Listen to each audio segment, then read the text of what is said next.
संबंध नहीं, ये जाते जाते सुन के जाइए.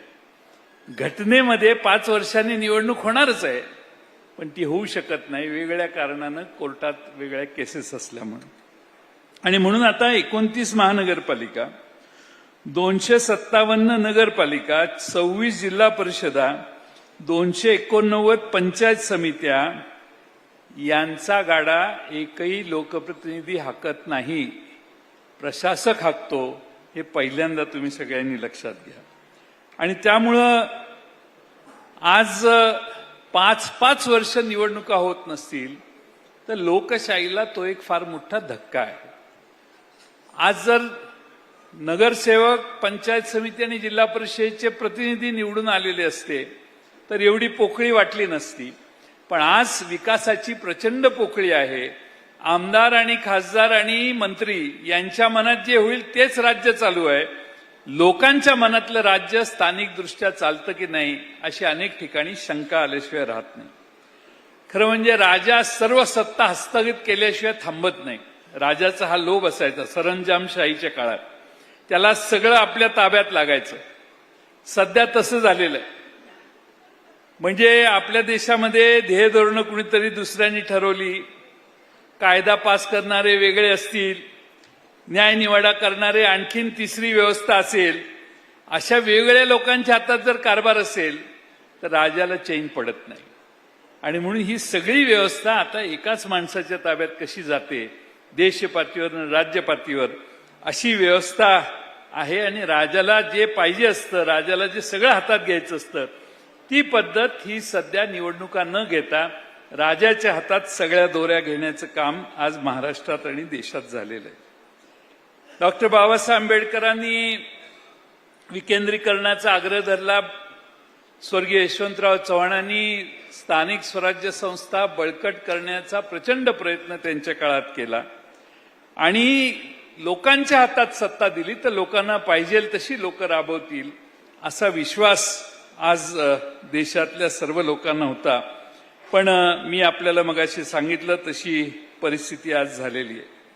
आता निवडणुका कधी होणार याविषयी लोकांना अजूनही नक्की खात्री नाही. पण आता जिल्हा परिषदेची आरक्षणं ठरली आहेत, याचा अर्थ आता राजाच्या मनात आलेला आहे की जिल्हा परिषदेच्या निवडणुका आधी घेऊन टाकू, मग 2-3 महिन्यात दिवाळीच्या आसपास जिल्हा परिषदा होतील असा आमचा अंदाज आहे. नगरपालिकांचे आरक्षणं पडायचे आहेत, ती त्याच्यानंतर होतील आणि त्याच्यानंतर महापालिका होतील असा माझा एक शंका आहे. खरं म्हणजे निवडणूक आयोगाने काय काय केलं याविषयी आपण सविस्तर बोललाय, मी त्याच्यावर वेळ घेत नाही.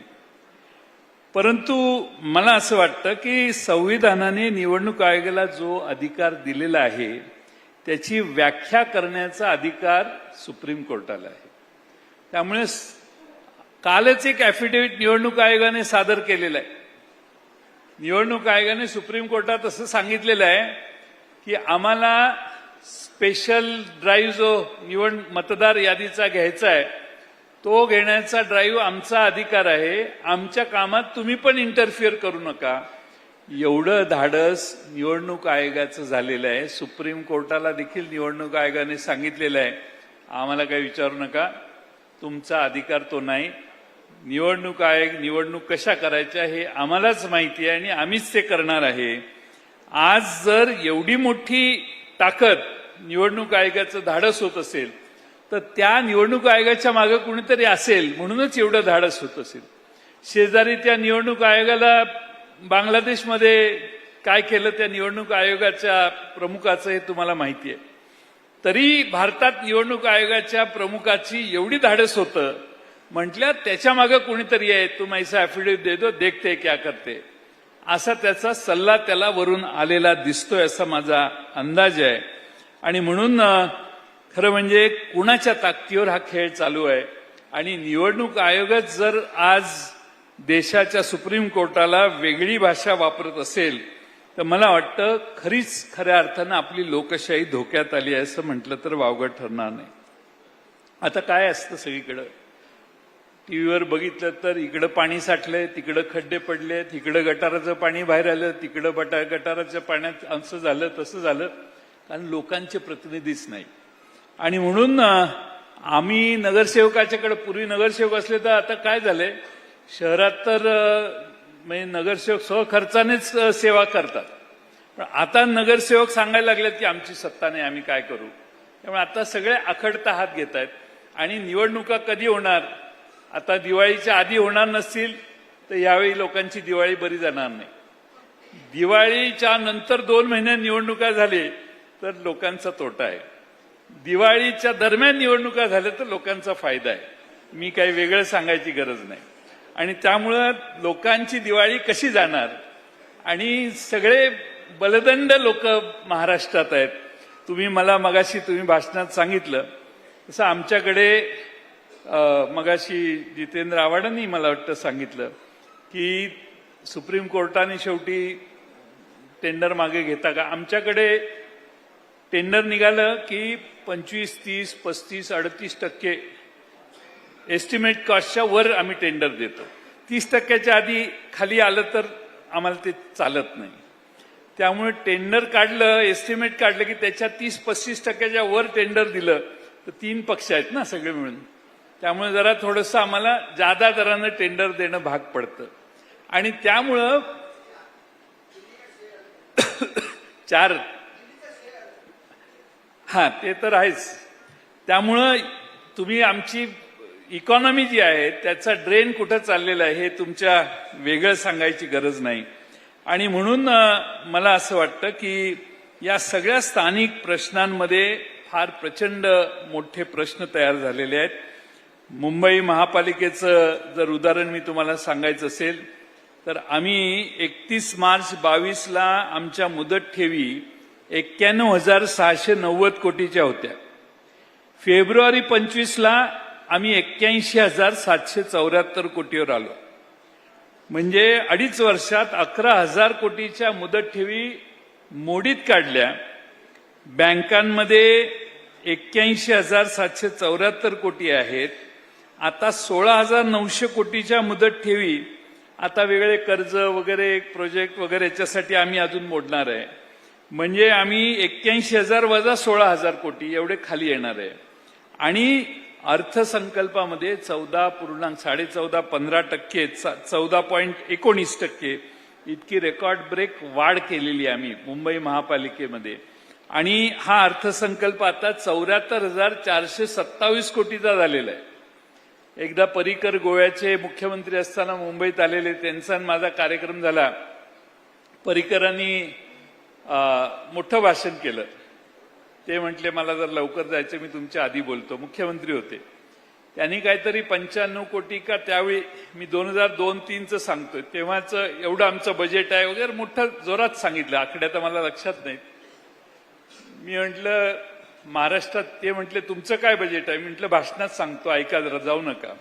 मी त्यांना महाराष्ट्राचं बजेट सांगितलं. आणि महाराष्ट्राचं सोडून द्या म्हटलं, मुंबईचं बजेटच एवढं आहे की गोव्यासारखी 5 राज्य 10 राज्य जरी केली तरी मुंबईला प्रचंड मोठा रेव्हेन्यू आहे आणि मोठा खर्च आहे.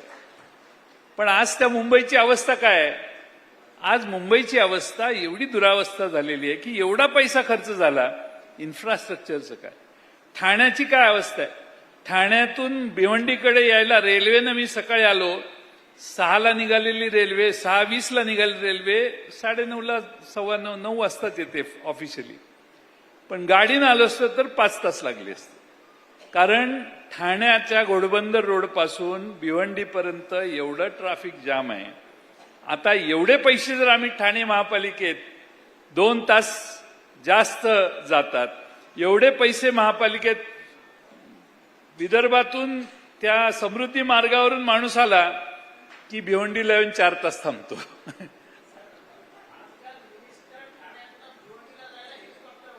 हेलीकॉप्टर वापर, हमारी तरक्की बहुत हुई है. वैसे आप गलतफहमी में मत जाइए. रास्ते खराब है तो हम हेलीकॉप्टर से जा सकते हैं, तो आप हमको कम मत समझिए. लेकिन छोटे छोटे लोग जो है वो नीचे से जाना पसंद करते हैं. उनको 4-5 घंटा कोई बड़ी बात नहीं है उनके लिए. उनको कोई दूसरा काम ही नहीं होता है. काम वाले लोग हेलिकॉप्टर में घूमते हैं.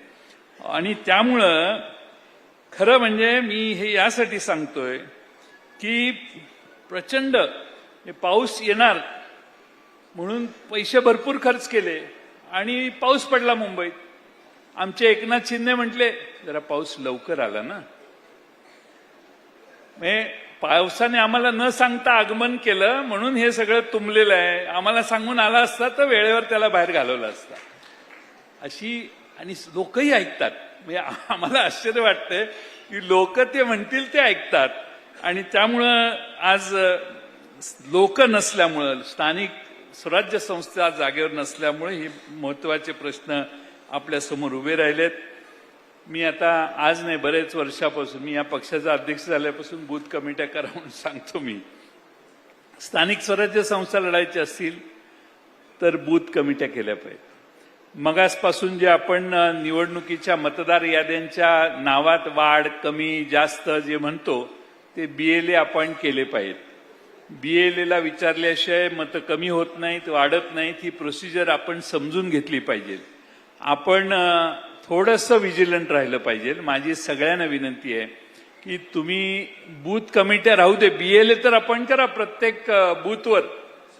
आणि पक्षाचा BLA एकदा अपॉइंट केला तर तुम्ही यादी दिली पक्षाच्या वतीनं की हे आमचे या तालुक्यातले BLA आहेत, तर मग त्यांना बोलवून कमी जास्त मतांची चाचपणी किंवा माहिती ही तुम्हाला मिळेल. परत बूथ कमिट्यांचा आपण विरोधकांच्या नुसतीच टीका करण्यात काही फार अर्थ आहे असं माझं मत नाही. आपली रिझल्ट काय लागायचं तो लागू दे. आपली यंत्रणा अशी पाहिजे की आपल्या शेवटच्या मतदारांपर्यंत आपला प्रचार गेला पाहिजे. शेवटच्या मतदारांपर्यंत प्रचार घ्यायला बूथ कमिटी असली आणि प्रत्येक त्यांनी 50 प्रमुख केलेत, आहेत अस्तित्वात का नाही माहीत नाही, पण असं आम्ही ऐकतो. तर आपण बूथ कमिटीच्या मेंबरने 20-20, 25-25 मतं वाटून घेतली तरीही काम होऊ शकतं काही प्रमाणात. आणि बूथवर जर चुकीचे मेंबर किंवा मतदार आले तर त्याला ऑब्जेक्शन घेण्याचं काम देखील आपण सगळे वेळेत करू शकतो असं मला वाटतंय. खरं म्हणजे आपण अनेक भेडसावणाऱ्या प्रश्नांची सोडवणूक करत असताना आपल्याला काय पाहिजे ते बूथ कमिट्यांच्या मार्फत लोकांच्या पर्यंत कळवू शकतो. आपण आपली इच्छा काय आहे, आपल्या पक्षाचं धोरण काय आहे, देशात कोणती घटना घडली, राज्यात काय चुकीचं झालं, आपण विरोधी पक्षात आहोत, सरकारच्या बद्दल काय सांगायचं असेल ते सांगायला आपली बूथ कमिटी कार्यरत असली पाहिजे असं माझं स्वतःचं मत आहे. आता खरं म्हणजे नव्या मुंबईत पार्किंगची व्यवस्था नाही आहे. मुंबईत एका वॉर्डात नाल्याची सफाईच झाली नाही, परवा मी बातमी वाचली. छत्रपती संभाजीनगरमध्ये एका वॉर्डात घाणीचं साम्राज्य आहे. इचलकरंजीत मागच्या 8-10 दिवस पाणीच पोचलेलं नाही. अशा वेगळ्या बातम्या असतात. मग ते पाणी पोचलेलं नाही म्हणून माणसं जागृत करायचं काम आपण केलं पाहिजे. बघ, आपलं सरकार असतं तर पाणी आलं असतं की नाही, यांच्यामुळे येत नाही. एवढं तर सांगायला आळस करू नका. एवढं आमच्या ताब्यात द्या, आम्ही इचलकरंजी शहर दुरुस्त करून दाखवतो, एवढी सांगायची व्यवस्था झाली तरी माणसाला वाटतं की काय नाही, यांच्यात जरा हे आता बदल करायला हरकत नाही. परत मतदार यादीमध्ये घोळ दिसतोय त्याचं व्हेरिफिकेशन करायला आणि लोकांना सांगायला की आम्ही निवडून आल्यावर आम्ही काय देणार, याचा कार्यक्रम प्रत्येक शहरात, प्रत्येक तालुक्यात, जिल्ह्यात आपला तयार करायला सुरुवात करावी अशी माझी विनंती आहे. आपलं काय आहे, आपलं अलायन्स कुणाशी होणार, मग शिवसेना काय म्हणणार, काँग्रेस काय म्हणणार, मग आपलं किती जागा मिळणार, डोक्यातनं काढून टाका. त्यांच्याशी चर्चा करणार आहोत. मित्रपक्षाशी जिल्हा स्तरावर चर्चा करायचा अधिकार पवार साहेबांनी आणि शशिकांत शिंदे साहेबांनी जर आदेश दिला तर जिल्हा स्तरावर तुम्हाला सगळ्यांना मिळेल. जिल्हा स्तरावर दिलेला आहे, देण्यात आलेला आहे, तर आपण जिल्हा स्तरावर चर्चा सुरू करा. आता वॉर्डात आरक्षण काय पडतं ह्याची वाट न बघता संवाद सुरू करा. आपल्याबरोबर मित्रपक्ष कोण कोण येणार आहेत त्याचा अंदाज घ्या, आपली तयारी करा. आणि माझी सूचना आहे की नव्या चेहऱ्यांना संधी देऊ आणि बहुतेक स्थानिक स्वराज्य संस्थेत नवीन लोकच पुढे येतील. आता 2 प्रकारची मानसिकता असते. पैसे नाहीत, आम्हाला काय जमणार नाही असं म्हणणारा एक मोठा वर्ग आता निघेल. कारण समोरच्याकडून एवढे गले लठ्ठ, मग हा पक्ष एका वॉर्डात 5 कोटी देणार, दुसरा म्हणतो आमचा पक्ष 3 कोटी देणार, तिसरा पक्ष म्हणतो 7 कोटी देणार, असे आकडे मोठ्या महापालिकांचे चाललेत. आणि त्यामुळं एवढी रेलचेल आहे. माझं मत आहे पैसा फार महत्वाचा नसतो. तुम्ही माणसांपर्यंत पोचणार असाल तर माणसं तुमच्या मागे लागतील. तुम्ही माणसांपर्यंत पोचला नाही, नुसते पैसे पाठवले तरी मतं येत नाही. त्यामुळे माणसांपर्यंत पोचण्याची यंत्रणा नव्या पिढीतल्या तरुण मुलांची आपण करावी अशी माझी आपणा सर्वांना विनंती आहे. आणि ही एक संधी आहे नवे चेहरे पुढे आणायची. मला आठवतं की 78 साली काँग्रेस फुटली. तिरपुडेंच्या नेतृत्वाखाली इंदिरा काँग्रेसचे 78 बहुतेक आमदार त्यावेळी निवडून आलेले. सगळे नवीन चेहरे होते. सगळे 80% चेहरे तिरपुडेंच्या नेतृत्व, तिरपुडेंनाही ओळख नसेल कदाचित त्यावेळी, पण सगळे नवीन चेहरे इंदिरा गांधींच्या नेतृत्वाखालच्या काँग्रेसचे महाराष्ट्रात आलेले, 78च काहीतरी आलेले, सगळे तरुण. आणि बऱ्याच जणांना बॅकग्राऊंडही नव्हती. एका जनतेनं एकदा ठरवलं ना की पलटी करायची तर काही चालत नाही. आणि म्हणून माझी विनंती आहे की नव्या चेहरे हुडकायला सुरुवात करा. चांगले चेहरे, स्वच्छ चेहरे, पैसे आहेत म्हणून त्याच्या मागे जाऊ नका. तो पक्षाच्या मागे येणार असेल तरच एखाद्याला तिकीट द्या. आपलं काय बऱ्याच वेळेला चुकतं की तो जास्त पैसे खर्च करेल म्हणून आपण जाऊन त्याला आग्रहानं तिकीट देतो. तो निवडणूक लढवतो आणि नंतर निघून जातो. आम्ही असे 2-4 जण बघितलेले आहेत अशोकरावजी, की आम्हाला वाटलं तोच निवडून येणार म्हणून आम्ही त्याला तिकीट दिलं. लढलाय तो चांगला आणि निवडून आल्यावर पडल्यावर जिथून आला तर तिकडेच परत जाऊन बसला. आणि 8 दिवसात, म्हणजे शरम पण नाही की बाबा 1-2-4 महिने थांबावं असंही नाहीये. अशी नावं आहेत. आम्ही डोक्याला हात लावून बसलो, याला कशाला तिकीट दिलं. असे केसेस आहेत आमच्याकडे. पण सांगण्याचा मतितार्थ असा की तो औरंगाबाद जिल्हा तर माझ्या अंगावर येतो. दिसला की मला हे दिसलं की त्यांचा चेहरा आठवतो. मी नाव घेत नाही, पण त्यामुळं आल्या आल्या मैं आए थे किस लिए, शादी करके आए, 2 रात हमारे साथ बिताई और उधर चले गए. और उसने भी उसको वापस ले लिया. उसको तो शर्म आनी चाहिए. ये कमाल की बात है. एक काय साधन सुचिता काय नाहीच आहे. तुम्ही तत्व सांगत होता मगासपासून आणि मी सध्या महाराष्ट्रात काय परिस्थिती आहे ते आठवत होतो. फार मी आता त्याला गिरणे, राजनीती कितने स्तर पे गिरी है असंही म्हणता येत नाही. हा प्रॉब्लेम झालाय.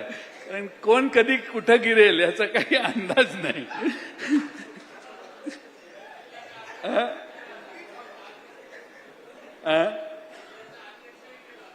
हो, पण नवे चेहरे दिले तर काय होतं. ते भगरे सर आहेत ना, आत्ता हे जरा बरे कपडे घालायला लागले. तालुका अध्यक्ष होते माझ्या पक्षाचे, साधे होते, कुणी म्हणत नव्हतं की हे निवडून येतील. पण ते जायंट किलर ठरले. केंद्रीय मंत्र्यांना तुमच्या पाडून ते निवडून आले. त्याच्या शेजारी बाजूला गडी बसला की नाही, बाप्पानी पण मोठा पराक्रम केलेला आहे. त्यामुळं लोक कुणाला निवडून देतात, ज्याच्या हाताला धरून काम करून घेता येईल अशा गरीब सामान्य माणसाला. जो मगरुरीने जगतो, जो भेटणारच नाही असं वाटतं, त्याला लोक नमस्कार करतात, पण मतपेटी दुसरीकडे जाते. आणि म्हणून बजरंग बाप्पा, आमचे लंकेंच्या इंग्रजीवरून त्यांची खिल्ली उडवली. पण इंग्रजीतच शपथ घेतली यांनी. त्यांचा दावा होता इंग्रजी येत नाही, पण इंग्रजीतच शपथ घेतली. त्यामुळं हे कलाकार आहेत. तुम्ही त्यांच्या गड किल्ल्याच्या मोहिमेला एकदा या ना. काल इकडे होता तर काल खरं जायला पाहिजे होतं किल्ल्यावर. कालच मोहीम होती त्यांची. पण सांगण्याचा मतितार्थ की आता विधानसभेतही आमचे अमित भांगरे इथं बसलेले आहेत, त्यांना तिकीट दिलं. उदय सांगळे एक मगाशी होते तरुण आमचे नाशिक जिल्ह्यात, त्यांना आम्ही तिकीट दिलं. अभिषेक कळमकरला दिलं, रवी बोपचेंना दिलं, सलील देशमुख आहेत. फवाद अहमद तर आमचा एक 8 दिवस झाला पक्षात आला नाही, त्याला तिकीट दिलं. कितने से गिरे आप? 2000 मत से, 2000 मतांनी. मेहबूब शेखला दिलं. अभिजित पाटील आमचे मगाशी इथं बसलेले, हे नवीन आमचे आमदार झाले. भाग्यश्री आत्रामना आम्ही तिकडं तिकीट दिलं. आबा तर काय जुनेच पैलवान आहेत, त्यामुळे पण सांगायचा मतितार्थ हा की नव्या चेहऱ्यांना तिकीट दिलं तर काय फार अडचण येते असं समजण्याची गरज नाही. फक्त जोश पाहिजे आणि जिद्द पाहिजे असं मला वाटतं. 50% आपण घोषित करतो. आमदारकीला 50% महिला, 50% युवक घोषित केलं तर जमत नाही. पण नगरपालिकेला काय विधानसभेला हे जमू शकतं असं मला वाटतंय. त्यामुळे शशिकांत शिंदे साहेबांना आमची सूचना आहे की तरुणांना जास्त प्रायोरिटी द्यायचं काम आपण सगळ्यांनी करावं अशी विनंती करतो. जिल्हा परिषदा, पंचायत समित्या आणि महानगरपालिकेला आपण हे नक्की कराल असा विश्वास आहे. खरं म्हणजे एक युवकांसाठी एक पोर्टलच उभी करा पक्षाने आणि लोकांना त्याच्यात तरुणांना संवाद साधायला सुरुवात करावी. त्याच्यावरून कार्यशाळा आपल्याला घेता येतील आणि ज्यांना निवडणुकीला उभं राहायचंय ते सगळे आपल्या बरोबर एनरोल होतील आणि त्या पोर्टलचं नाव किंवा ते एक विद्यापीठच होईल. त्या विद्यापीठाचं नाव शरद पवार राजकीय विद्यापीठ असं द्या, म्हणजे मग अक्रॉस द पार्टी सगळे त्याचे मेंबर होतील. कारण शरद पवार साहेबांच्या पासून काहीतरी शिकायचंय ही प्रेरणा प्रचंड मोठ्या प्रमाणात महाराष्ट्रातल्या लोकांना आहे. पण शेवटी मुद्दा महत्वाचा असतो. मुद्द्याचं प्रत्येक शहरातले मुद्दे संकलित करून आपण मुद्द्यांची लढाई करायचा प्रयत्न करावा अशी माझी आपल्याला विनंती आहे. नरेटिव्ह सेट करायला काहीतरी आपण चळवळ केली पाहिजे. अजूनही वेळ गेला नाही, 3 महिने आहेत, 4 महिने आहेत. नगरपालिका, जिल्हा परिषद याच्यासाठी आपण मोर्चे काढले पाहिजेत. मध्ये चरण वाघमारेंनी एक त्यांच्याकडे 4-5 हजार लोकांचा भर पावसात मोर्चा काढला. लोकांना मेसेज जातो. आपण म्हणतो कोण काय बघतं, पण लोक नेहमी बघत असतात कोणाचं काय चाललेलं आहे. आणि म्हणून आपण कितीही प्रतिकूल परिस्थिती असली तरी लोकांना घेऊन काम करायचा प्रयत्न करावा अशी माझी आपणा सगळ्यांना विनंती आहे. खरं म्हणजे मी ज्या भागातून येतो ते नाना पाटलांचा भाग आहे आणि त्यांनी पत्री सरकार म्हणून एक पत्र सरकार काढलेलं. तसं ते प्रति सरकार टाईपच होतं, कारण त्यांचंच चालायचं त्यात 150-200 गावामध्ये. तसं आपण प्रति सभागृह प्रत्येक शहरात करायला पाहिजे. प्रत्येक शहरात निवडून येणाऱ्या लोकांना उभं राहायचंय, त्यांची सभा घ्यायची आणि त्यांनीच प्रश्न विचारायचे आणि त्यांनीच उत्तरं द्यायची. असं काहीतरी एक्सरसाइज जर केला तर लोक बघायला येतील की शहरात कोणत्या कोणत्या प्रश्नांची चर्चा होऊ शकते आणि तो प्रयत्न आपण सगळ्यांनी करावा अशी माझी विनंती आहे. खरं म्हणजे गट तट विसरून आपण सगळे निश्चितपणानं चांगलं काम कराल असा विश्वास आहे. सोशल मीडिया हा फार इफेक्टिव्हली वापरा, पण सोशल मीडिया वापरला की आपलं काम संपलं असं समजू नका. सोशल मीडिया हा पण फिजिकली माणसांना जाऊन भेटणं हे आपल्याला नेहमीच करावं लागतं, हे कधी विसरू नका. पण एक जाता जाता सांगतो, लोकांच्यात प्रचंड असंतोष आहे. असं समजू नका की लोक सगळी तिकडे गेलेली आहेत.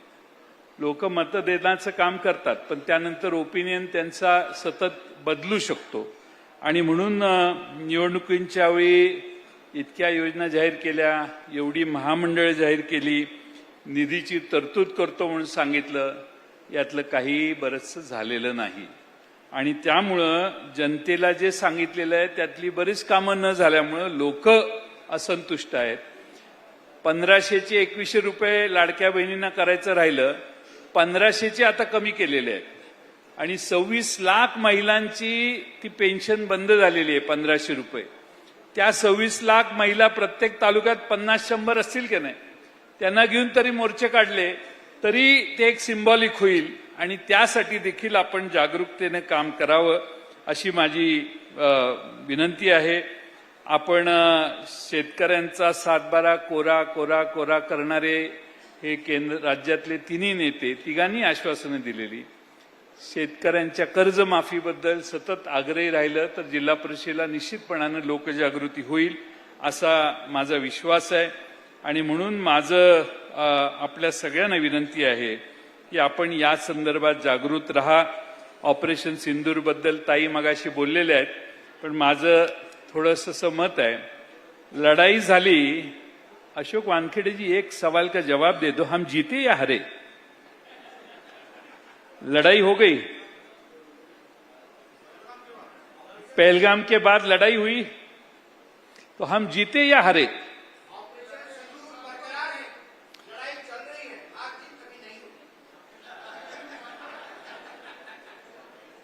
आम्हाला असं वाटलं की चुन चुन के मारेंगे, घुस के मारेंगे, वो पाकिस्तान ऑक्युपाइड कश्मीर ले लेंगे. ये तीनों चीजें होने की बहुत आवश्यकता थी. और इस देश का जो नौजवान है वो बहुत आपके ऊपर गुस्से में है कि दिल्ली के लोगों ने लड़ाई पूरी की नहीं. और वो राष्ट्रपति ट्रंप जो है उसका क्यों सुनते हो आप लोग? उसने आपकी वॉर रुकवा दी. या देशामध्ये अमेरिकेचा राष्ट्रपती सांगतो आणि आपण लढाई थांबवतो, आणि तो 30 वेळा सांगतो का आता 40 वेळा सांगितलं असेल त्याने. रोज सकाळी उठल्यावर सांगतो मी ती लढाई बंद केली. त्यामुळं ऑपरेशन सिंदूरची वकिली करण्यासाठी जी जी लोक जगभर गेली त्या सगळ्यांनी तुमचं ज्यावेळी ब्रीफिंग असेल त्यांना विचारा की लढाई जिंकली का हारली असं आमचा एक आमदार विचारतोय.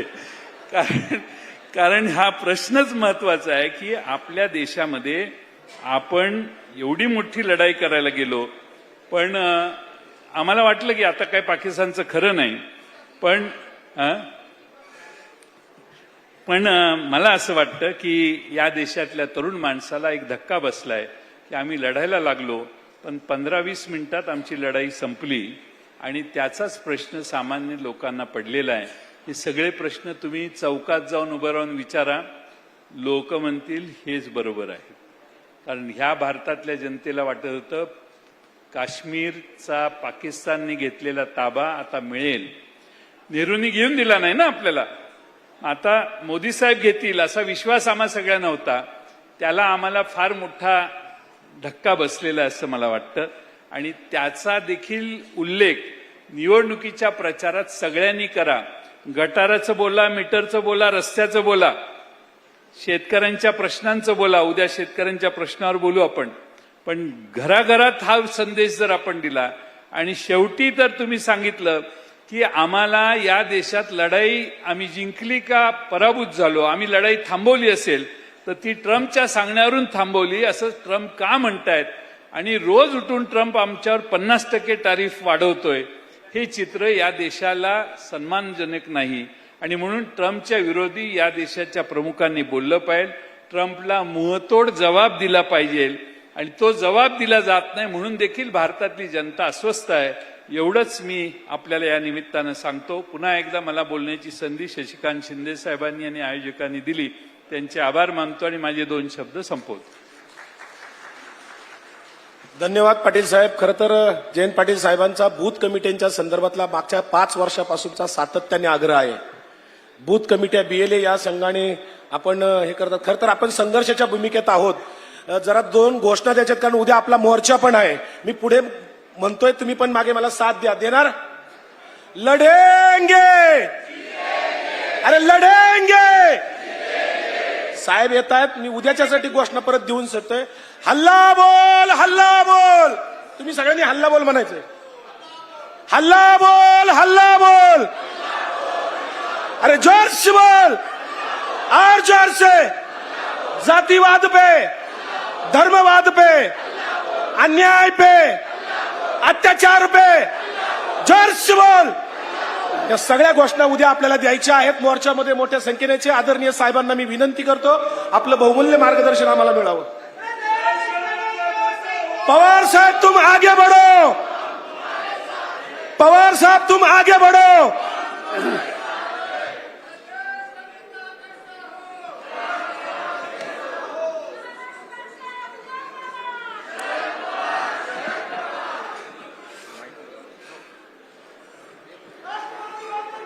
संस्थाध्यक्ष शशिकांत शिंदे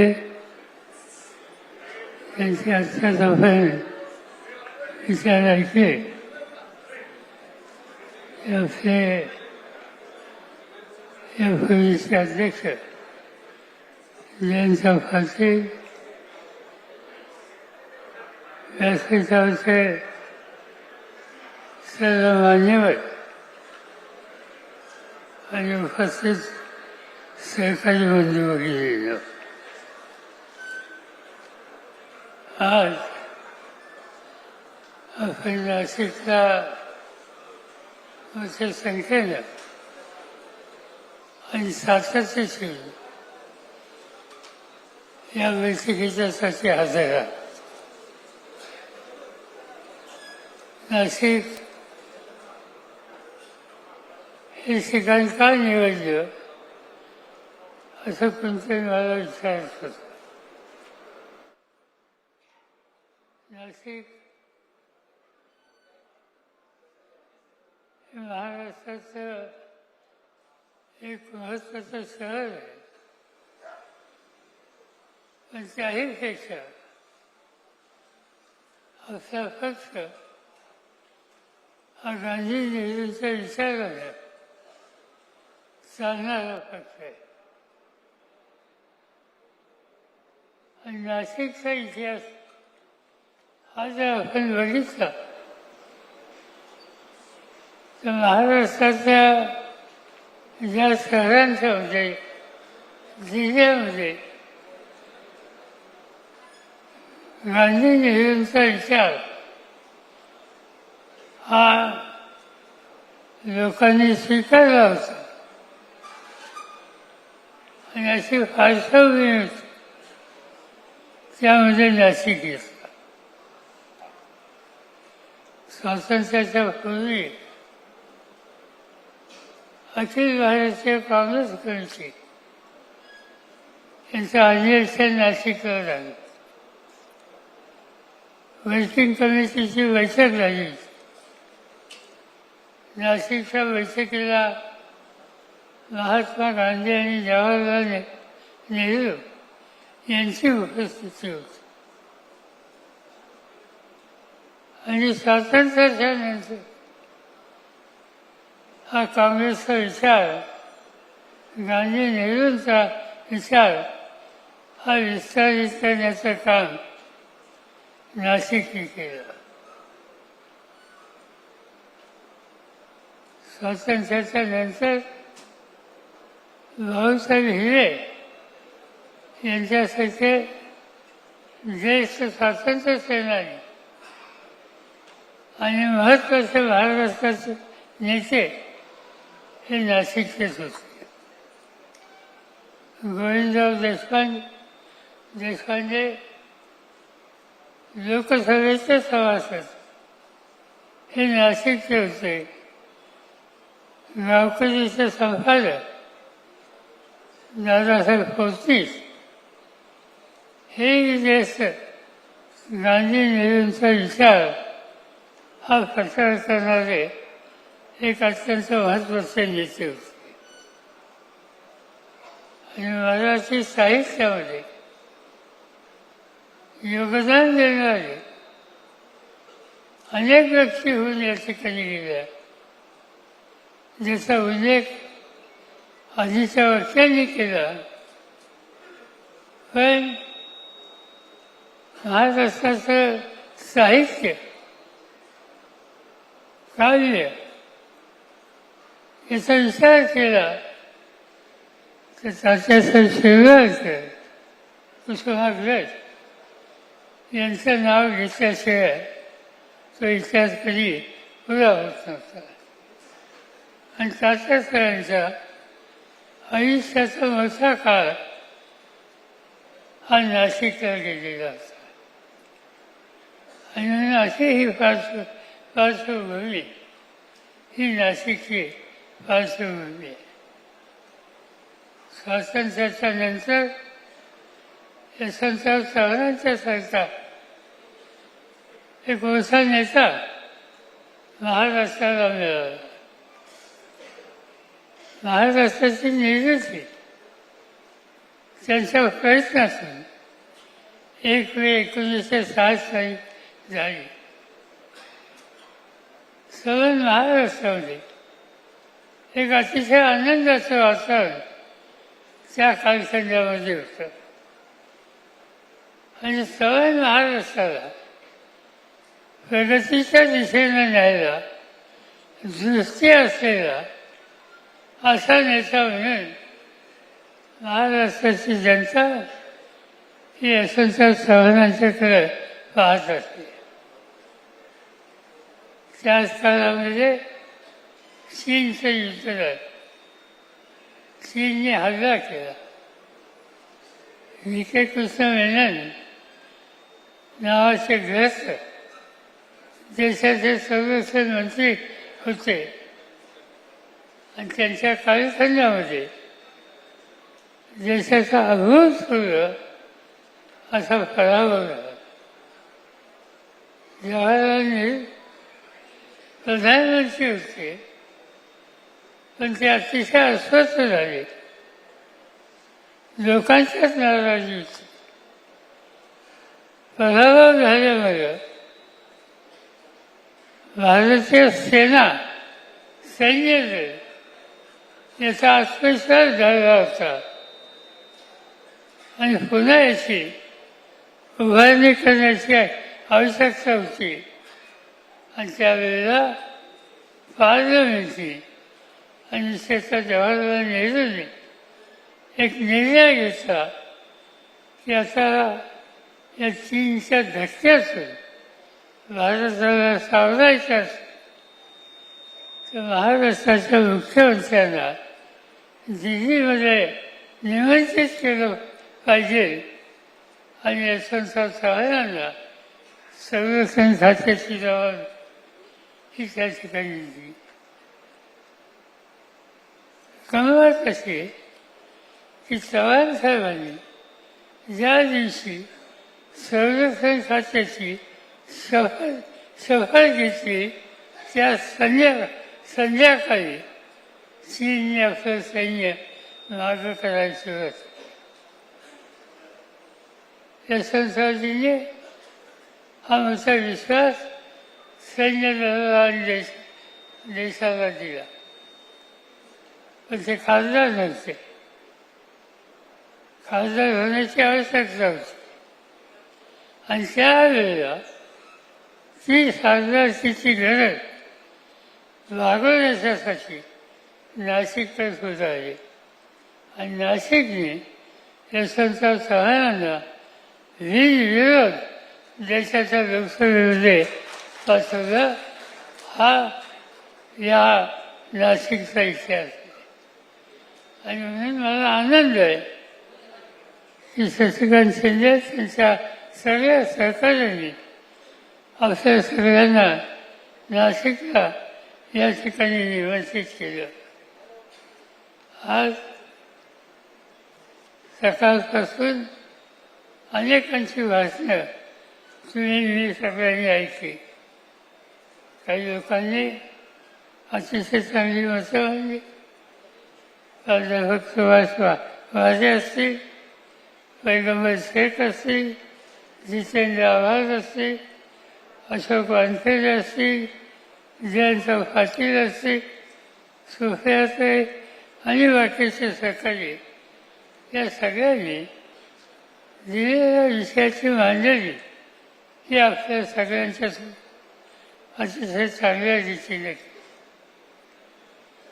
नाशिक राजनीतीचं एक वैशिष्ट्य आहे आणि ते म्हणजे हा एक उत्तम शेती करणारा हा जिल्हा आहे आणि या शेतीचं वैशिष्ट्य फलोद्यान आणि फुलं. आज देशाची आणि महाराष्ट्राची सगळ्यात जास्त द्राक्ष आणि डाळिंब हे कुठं होत असेल तर ते नाशिकला होते. नाशिकचे शेतकरी अतिशय उत्तम शेती करतात आणि त्यामुळं शेतीवर नाशिककरांचं अधिक लक्ष असतं. नुसतं लक्ष नाही तर शेतकऱ्यांच्या प्रश्नाची जाण आणि जागृती नाशिकमध्ये शेतकरी वर्गात फार आहे. तिथं आधुनिकता कशी येईल याचा विचार करणारा शेतकरी.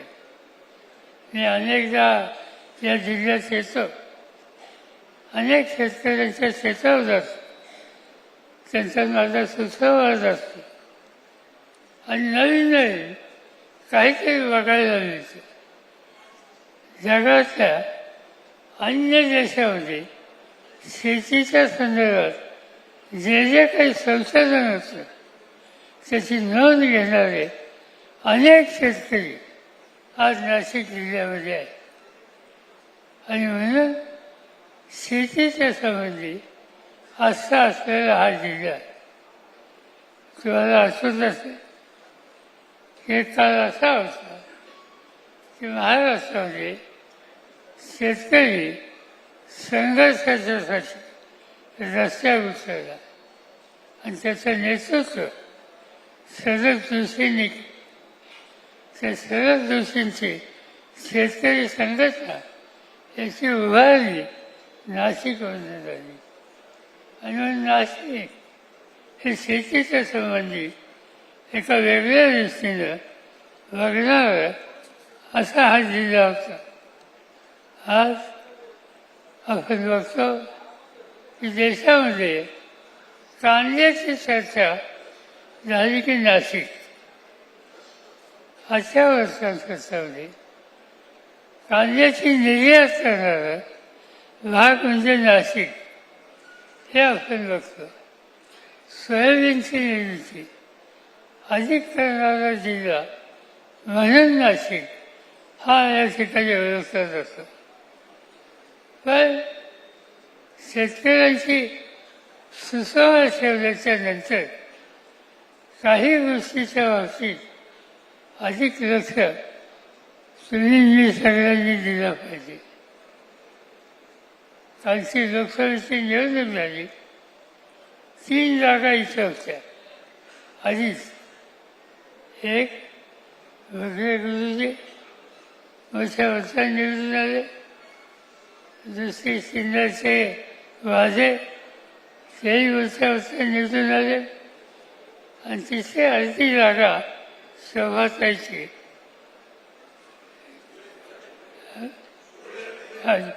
सुरेने हा दिला ना कंबाईन सीट, म्हणजे 3ही जागा नाशिककरांनी आपल्या विचाराच्या दिले. जसं सगळं आपण ठेवलं आणि त्या सगळ्या प्रचारामध्ये मी इथं असताना एकच गोष्ट दिसायची, सगळं शेतकरी वर्ग त्याची तरुण पिढी ही जीवाभावाने तुम्हा लोकांच्या विचाराच्या मागे राहिली आणि त्यामुळे हे यश आपल्या सगळ्यांना आज या ठिकाणी आले.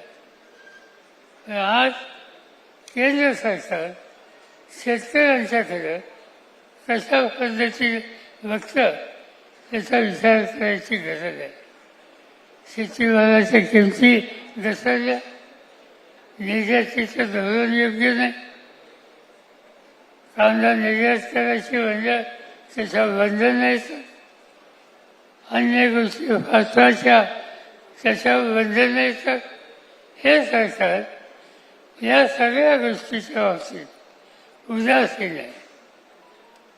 अलीकडे बघितलं आपण हा जिल्हा एवढा महत्त्वाचा जिल्हा असताना आज कर्जबाजारीपणा आणि त्याच्या सरकारी चळवळीचं कारण या गोष्टीचा अभ्यास केला तर नाशिक जिल्हा मध्यवर्ती सरकारी बँक ही जवळपास संकटात गेलेली आहे.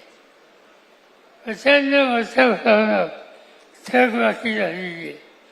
तिचे व्यवहार हे बंद झालेले आहे आणि हे चित्र आज शेतकऱ्यांच्या कर्ज पुरवठ्याच्या बाबतीत आज या ठिकाणी झालेले आहे. इथं कुठे ना कुठेतरी दुरुस्ती करायची आवश्यकता होती. आम्ही लोक सत्तेमध्ये होतो तर एक पहिला निकाल घेतला की व्याजाचे दर कमी कसे करतात. 12% हा शेतीच्या कर्जाचा व्याजाचा दर होता. तो 12वरून आपण 6वर आला, 6वर 3वर आला आणि नेहमीच होत कर्जाला कोणी असेल त्याला आणखीन सवलत ही सुद्धा द्यायचा प्रयत्न केलेला होता. तर आज केंद्राची सत्ता ज्यांच्या हातामध्ये आहे ते या प्रश्नाच्या बाबतीत जागरूकतेची भूमिका घेत नाही.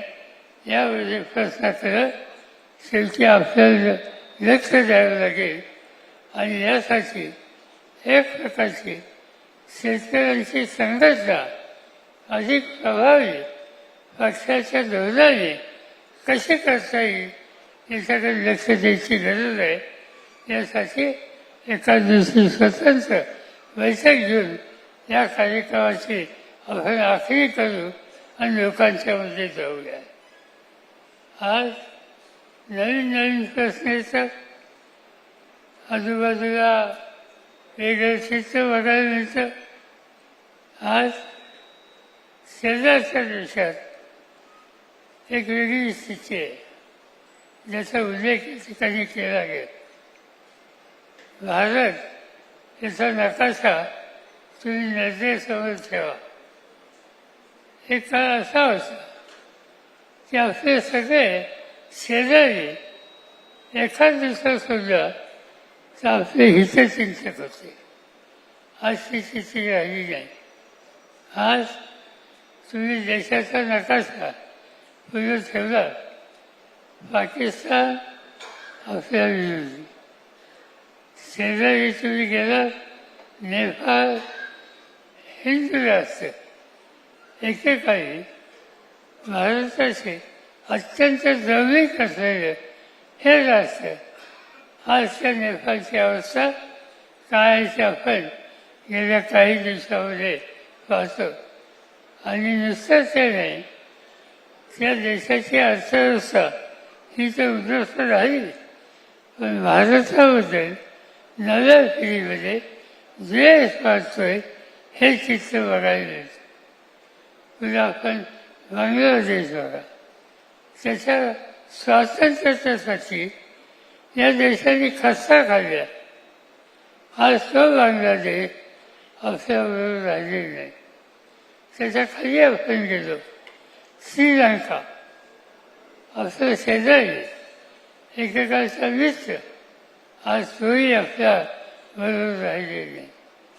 नरेंद्र मोदींच्या हातामध्ये देशाचं नेतृत्व आहे, पण त्यांची परराष्ट्र नीती ही आज देशाला किती फायद्याची आहे याचा विचार ही करण्याची वेळ ही आलेली आहे. आणि त्याचं कारण एकंदर त्यांची धोरणं ही जवळपास आम्हाला कोणी निमित्त नाही अशा प्रकारची. आत्ता जयंत बोलतच त्यांनी याचा उल्लेख केला अमेरिकेच्या राष्ट्रपती. अमेरिका जगातली मोठी शक्ती आहे, त्याच्यात काही वाद नाही. आपण त्यांचे संबंध चांगले आहेत, त्याच्यातही काही वाद नसतो. पण अमेरिका आपल्याला डिक्टेट करते अशी कधी स्थिती नव्हती.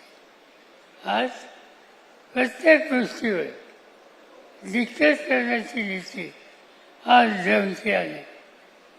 आत्ताच एक वाटाघाटी चालू आहे, करार अमेरिकेचा आपला हा होतोय. तो करार 15 वर्षाच्या पूर्वी करायचा प्रश्न माझ्याकडे आला होता. देशाचा शेतीमंत्री म्हणून मला नरसिंहरावनी वॉशिंग्टनला पाठवलं होतं आणि प्रश्न हा होता की अमेरिकेचा आग्रह असा होता की अमेरिकेचा शेतीचा माल, दूध, दुधाची पावडर ही भारताने घेतली पाहिजे. ते दबाव आणलेला होता. 3 दिवस आमची चर्चा झाली आणि शेवटी मी सांगितलं की शेती हा आमचा आत्मा आहे. भारत हा शेतीप्रधान देश आहे. या शेतीचा जोडधंदा हा दुधाचा धंदा आहे आणि जर दूध आणि शेतीमाल आणि अमेरिकेत नाही चालणार लागलं तर आमचा बळीराजा हा उद्ध्वस्त झाल्याशिवाय राहणार नाही. काय फरक आम्ही किंमत देऊ पण हे आम्ही अमेरिकेचं ऐकणार नाही आणि शेवटी तो करार आम्ही होऊन दिलेला नाही. आत्ता त्याची चर्चा अमेरिका आणि भारताची चालू आहे. आपण अपेक्षा करूया की मोदींचं सरकार या प्रश्नावर काय भूमिका घेईल. जरी किती दमदाची जळणी केली अमेरिकेच्या राष्ट्रपतींनी तरीही त्यामध्ये तडजोड करणार नाही अशा प्रकारची अपेक्षा आज त्यांच्याकडून झालेली आहे. इतर अनेक गोष्टी आहेत. आधीच्या वाक्यांनी अनेक गोष्टीवर अतिशय चांगलं निवेदन तुमच्याबरोबर केलेलं आणि म्हणून त्या खोलात मी जात नाही. याचे 2-3 गोष्टी मला फक्त सांगायच्या आहेत. एक, शेती आणि शेतकऱ्यांच्या बाबतीत आपल्याला वेगवेगळा कार्यक्रम घ्यावा लागतो. कारण गेल्या 8 महिन्यामध्ये महाराष्ट्रामध्ये 1183 शेतकऱ्यांनी आत्महत्या केली गेल्या 8 महिन्यामध्ये. त्याच्यामध्ये विदर्भातले 707 आणि मराठवाड्यामध्ये 520 शेतकऱ्यांनी आत्महत्या केली. याची नोंद ही घ्यावी लागेल. आग्रह करून राज्य आणि केंद्र सरकारला या बाबतीत कठोर पावलं टाकण्याची भूमिका मांडावी लागेल. आणि जर या ठिकाणी केंद्र आणि राज्य सरकार बघ्याची भूमिका घेत असेल तर आपल्याला त्याबद्दलचा कार्यक्रम एक वेगळा घ्यावा लागेल. त्याची तयारी ही आपण करूया. एक महत्त्वाचा प्रश्न आज सगळं महाराष्ट्रात झाला आणि तो प्रश्न आरक्षणाचा. जितेंद्र आव्हाड यांनी त्याच्याबद्दल सविस्तर चिंतन आपलं पुढे केलं. मला स्वतःला वाटतं या सगळ्या प्रश्नाकडे एका वेगळ्या दृष्टिकोनातून बघितलं होतं. जे काही चित्र दिसतंय ते चित्र चांगलं नाही. मी जिल्ह्यांची नावं घेत नाही पण काही जिल्ह्यामध्ये मला लोक सांगतात की कटुता इतकी आहे की एखाद्या मराठा समाजाच्या कुटुंबाने हॉटेलचा धंदा काढला की इतर जातीचे लोक तिथं जातात.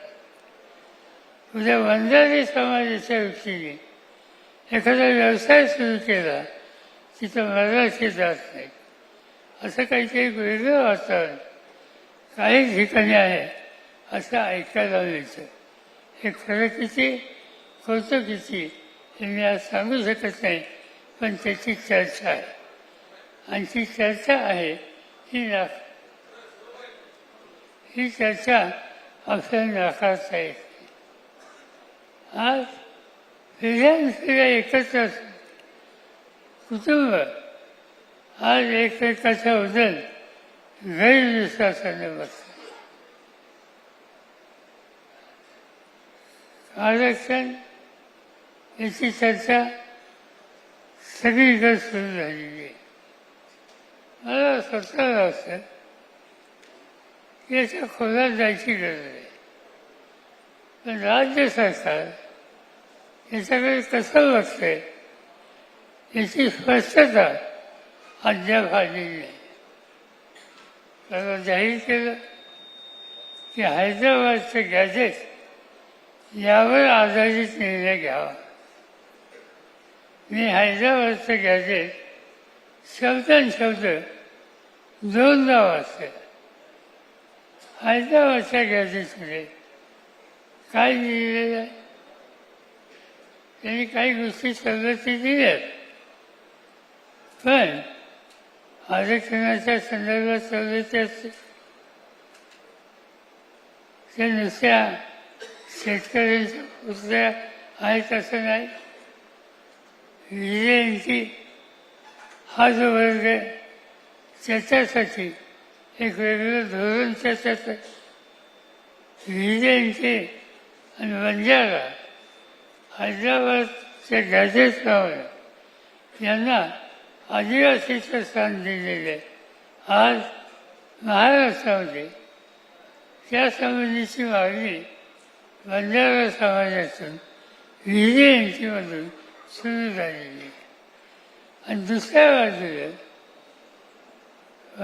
आदिवासी समाजात त्यांचं शिक्षण मलाही भेटतं आणि त्यांची भूमिका काही झालं तर चालेल, पण आदिवासीच्या कोट्यात हात घालू नका. याचा अर्थ राज्य सरकार निर्णय असे घेतात की त्यांनी कर्तृत्ववादी समाजामध्ये विभागणी होईल आणि नेमकी तेच स्थिती आज या ठिकाणी दिसते. आज याचा बघण्याचा दृष्टिकोन जो आहे तो मला योग्य दिसत नाही. केंद्र राज्य सरकारने 2 समित्या केल्या आरक्षणाच्या संदर्भात. एक विजयंतीसाठी, ते काय त्या मंत्र्यांचं नाव बावनकुळे यांच्या अध्यक्षतेखाली, आणि दुसरी मराठा समाजाच्या विखांच्या अध्यक्षतेखाली. त्या कमिटी त्याचं कॉम्पोजिशन आपण जर बघितलं तर बावनकुळ्यांच्या कमिटीमध्ये आता ओबीसी सोडून दुसऱ्या समाजाचा एकही सभासद नाही. आणि विखांची कमिटी बघितली तर महाजन नावाचे मंत्री हे जर सोडले तर सगळे फक्त मराठा आहे. राज्य सरकारच्या कमिट्या एका जातीच्या ह्या कधी करायच्या नसतात. तिथं सगळ्या जातीचे आणि विशेषतः प्रश्न तिथे असतील त्या घटकांना सहभागी करून त्यांच्याशी सुसंवाद करण्याच्या संबंधीची ही स्थिती करायची. पहिल्यांदा 2 कमिट्याची आवश्यकता ही होती का? 2 कमिट्या केल्या, यांच्याकडून मागण्या येतात, दुसरीकडून दुसऱ्या मागण्या. याचा अर्थ आत्ताचं राज्य सरकार यांना प्रश्न सोडवायचा का सोडवायचा नाही, कर्तृत्व वाजवायचं, अशीच चित्र आज या ठिकाणी बघायला मिळते.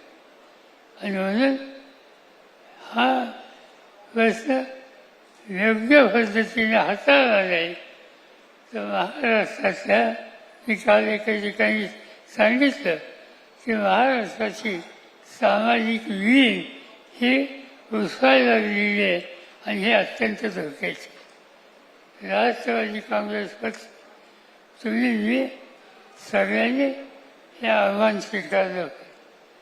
काय राजकीय किंमत द्यावी लागेल, काय त्याची चिंता करू नका, पण सामाजिक ऐक्य याच्या बाबतीत जो नाही त्या सगळ्या घटकांचे आपण सगळ्यांनी एकत्र येऊन लोकांचा आत्मविश्वास वाढवला, कर्तृत्व कमी केली आणि प्रश्नाची सोडवणूक सहजपणाने कशी करता येईल यासाठी जो काही हातभार लावता येईल तो लावला पाहिजे.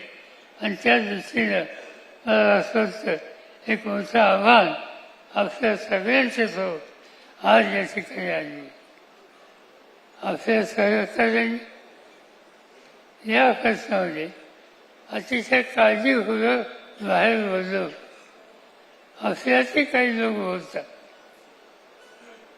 काल अतिशय चांगली मांडणी या ठिकाणी जितेंद्र आव्हाडांनी केली. पण ती मांडणी करत असताना 2-3 वेळा त्यांनी प्रश्न सोनवणेंना विचारले. मला असं वाटतं तसा प्रश्न विचारण्याची आवश्यकता नव्हती. कारण कुणी सोनवणे असोत नाही तर बाकीचे असोत, राष्ट्रवादीचा प्रत्येक सहकारी या सामाजिक ऐक्याच्या प्रश्नाच्या बाबतीत एकत्र आहे. आत्मविश्वासाने पुढे त्याच्या बाबतीत तडजोड करायची नाही या भूमिकेने काम करतोय. आणि त्याच्यात आपल्यामध्ये ऐक्यता असली पाहिजे हे मुद्दाम आज मी या ठिकाणी सांगू इच्छितो. आज आणखी काही गोष्टीच्या संबंधी बोलायच्याबद्दल मी आपला अधिक वेळ घेऊ इच्छित नाही. मला असं वाटतं की पक्ष हा कसा मजबूत करता येईल. शशिकांत शिंदे असोत, तुम्हाला सगळ्यांचं भाषण ऐकताना एक गोष्ट मला ठीक वाटली नाही. पुन्हा पुन्हा तुम्ही म्हणत असता की साहेबांचा पक्ष हा एका व्यक्तीचा पक्ष नाही, हा साहेबांचा पक्ष नाही. राष्ट्रवादी विचाराची पद्धत आणि विचारधारा या सगळ्यांनी घेतलेली आहे त्यांचा हा पक्ष आहे, हा एका व्यक्तीचा आहे असं वाचन उभा करून करत नका. हा पक्ष आपल्या सगळ्यांचं त्या भावनेनं काम करण्याची तयारी आणि मानसिकता ही आपण ठेवली पाहिजे एवढंच या ठिकाणी सांगतो. मला थोडं बोलण्याच्या संबंधीचे थोडे प्रश्न आहेत, त्यामुळे मी काही सविस्तर या ठिकाणी बोलू इच्छित नाही. पण मला आनंद आहे की आपण दिवसभर बसलो, अनेकांचे चांगले विचार ऐकले आणि हे सगळं ऐकून घेण्याच्यासाठी सकाळपासून आता मोठ्या संख्येनं आपण सगळे सहभागी आहात. आता जिल्हा परिषदा, पंचायत समिती, नगरपालिका या संबंधीची आपली नीती ही कशी पाहिजे याबद्दल जयंतरावनी अतिशय चांगलं विवेचन आपलं पुढे केलं. त्या दिशेनं जाण्याच्यासाठी आपण तयारी लागूया. मी माझ्यापुरतं हे ठरवलं आहे की आणखी थोड्या दिवसांनी महाराष्ट्राच्या सगळ्या जिल्ह्यामध्ये जाऊन कार्यकर्त्यांची सुसंवाद कसा साधते याची काळजी ही माझ्याकडनं घेतली जाईल.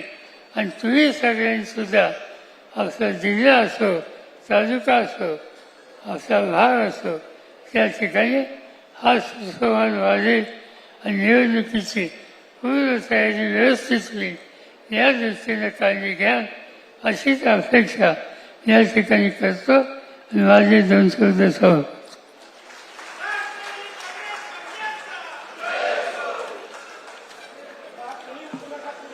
दोन मिनिटं कुणीही उठू नका. 2 मिनिटं थांबा जागेवर सगळे.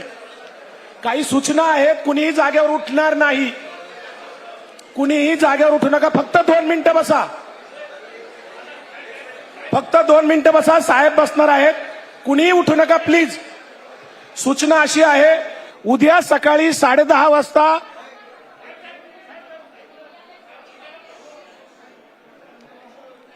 उद्या सगळ्यांनी आंदोलनासाठी 10:30 वाजता गोल क्लब ग्राउंडवर जमायचंय. 10:30 मिनिटांनी 10:30ला उद्या सकाळी. आता सगळ्यांनी 2 तास आपल्याला मोकळे आहेत हातामध्ये. 8 वाजता सगळ्यांनी इथे पाठीमागे दुपारी जशी जेवणाची व्यवस्था होती तशीच आहे. आमदार खासदार इथे शेजारी जेवतील, बाकीचे